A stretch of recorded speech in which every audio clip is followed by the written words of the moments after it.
আসসালামু আলাইকুম রহমতুল্লাহ। গল্পের নাম সৎ পথে ফিরে আসা।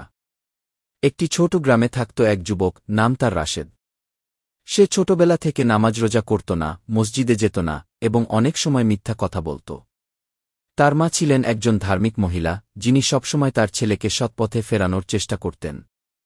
একদিন গ্রামের মসজিদে এক আলেম এলেন ওয়াজ করতে। রাশেদের মা অনেক অনুরোধ করলেন ছেলেকে ওয়াজে নিয়ে যাওয়ার জন্য। অনেক অনিচ্ছা সত্ত্বেও রাশেদ শেষ পর্যন্ত গেল। ওয়াজে আলেম বললে ব্যক্তি তার জীবনের প্রতিটি মুহূর্তে আল্লাহকে স্মরণ করে, সে কখনো ধ্বংস হয় না। তাওবা করে আল্লাহর পথে ফিরলে আল্লাহ সব পাপ ক্ষমা করে দেন। এই কথা শুনে রাশেদের হৃদয়ে একটা ঝাঁকুনি লাগল।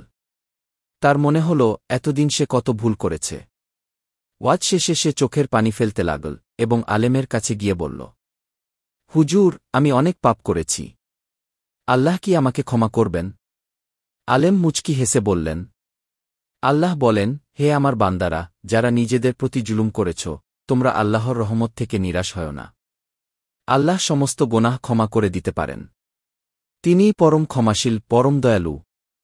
সূরা জুমার আয়াত ৫-৩। সেদিন থেকেই রাশেদের জীবন পাল্টে গেল। সে নিয়মিত নামাজ পড়া শুরু করল, পবিত্র কুরআন তিলাওয়াত করতে লাগল এবং সৎ পথে চলতে শুরু করল। শিক্ষা: আল্লাহর রহমত অসীম। যদি আমরা সত্যিকারে তাওবা করি ও তার পথে ফিরে আসি, তবে তিনি আমাদের সব পাপ ক্ষমা করে দেন। ভিডিওটি ভালো লাগলে একটি লাইক, কমেন্ট, শেয়ার করে দিবেন।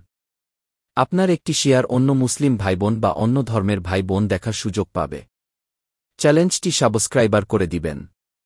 সবাইকে ধন্যবাদ। আল্লাহ হাফেজ।